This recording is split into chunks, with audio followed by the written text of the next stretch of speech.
එතකොට මිහිඳු මහරහතන් වහන්සේ වැඩ සිටියේ කියලා අපි සලකන්නේ වෙස්සගිරියේ මේ කුටියේ දේවානම්පිරිස තමයි ඊට කලින් ඉන්නේ නැති. එතුමා එතකොට උන්වහන්සේට මේක පූජා කරලා ඊටාන හිතමානීයව යන්න යනවා. අපි පෙර රජදරුවෝ මොකද කරේ? Tamanට තියෙන දේවල් සියල්ලක්ම සංඝසතු කරා. බුද්ධ ශාසනයට පූජා කරා. ඒකේ එක්තරා සාධකයක් තමයි මේ තියෙන්නේ. මෙතනත් මේ කටාරම් දෙකක් තියෙන මේ කුටියේ යටින් සංඝසතු කිරීමේ ලිපියක් ලියලා මේ බ්‍රාහ්මී අක්ෂරයෙන් ලියලා තියෙනවා.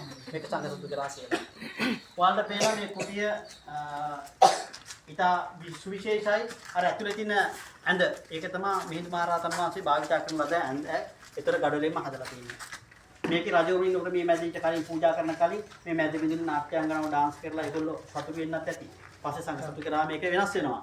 මේ කුටිය නිදා ගන්න අමාරුයි අධික සීතලයි වහින කාලට. ඒගොල්ලෝ අන්නර වාගේ වම් පැත්තේ පෙන්න කුටිය දින්නේ. ඒකට යකඩ මරන් ගහේ දර දාලා පුච්චනවා. යකඩ මරන් දර වලින් තමයි අපි අපසුණු කරලා ළමයි මොනවාද? යකඩ උණු කරේ අපි.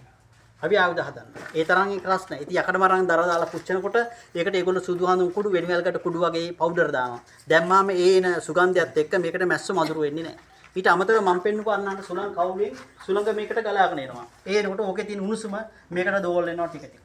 මේක රම්මේශ්වර වගේ තමයි හදලා තියෙන්නේ. ඕන කාලයක ජීවත් වෙන්න පුළුවන් විදිහට.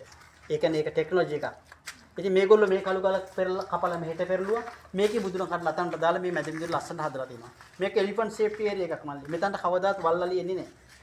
එන්නේ නැත්‍යයි හදිස්සියක් වුණොත් වල්ලලියට එළියට යා ගන්න බෑ. ඊළඟ එක තමයි අතරින් ඒගොල්ලෝ පල්ලම් බහින්නේ නැහැ. එයාලගේ පස්ස බරයි. පස්ස බරහන්දා ඒගොල්ලෝ දන ගැස්සුනොත් නැවත නැගිටින්න බෑ. අලියෙක් කන්දකට නැග්ගාම බහින්නේ පුතේ මෙන්න මෙහෙන් පස්සෙන් පස්සට තමයි අලියා බහින්නේ. අලියා මෙහි අතර බහින්නේ නැහැ. එයාලගේ බිහේවියර් එක නැත්නම් හැසිරීම බලලා තමයි මේ සියල්ලක්ම සිද්ධ වෙන්නේ. මේ කණු කල කඩලා මේට පෙරළුවා මේකේ මුදුන කඩලා අතන්ට දැම්මා දාලා මේගොල්ලෝ මේ මැද විදිහට ලස්සන හදුවා. තේරෙන්නේ? ඒක කියන්නේ භූ විද්‍යාඥයෝ. එක්කෙනු මේ ප්‍රාවිද්‍යාවට කියන්න බෑනේ ගල ගැන. ඒක කියන්නේ භූ විද්‍යාඥයෝ හරියට ගත්තොත් එහෙනම්.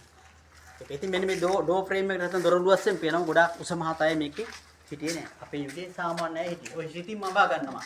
ගොඩාක්ම ඔය කතන්දර මවන දක්ෂය තමයි අපේ ආච්චිලා සීයලයි කාන්තා උදවිය.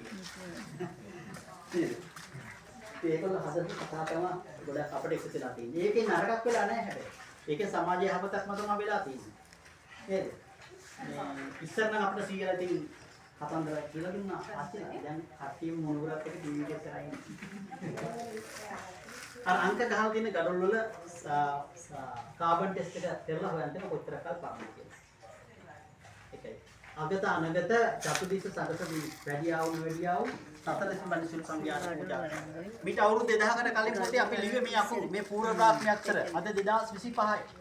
මේ අකුරු වලින් තමයි අපේ අද වර්තමාන කාලේ සිංහල අකුරු හැඩතලවන්නේ. මෙන්න මේ සිම්පල් T අකුර. කතිරයක් වගේ තියෙන නැත්තම් එකතු කිරීමේ ලකුණ වගේ තියෙන එක තමයි මීට අවුරුදු 2000කට කලින් අපේ රටේ මොනවාද?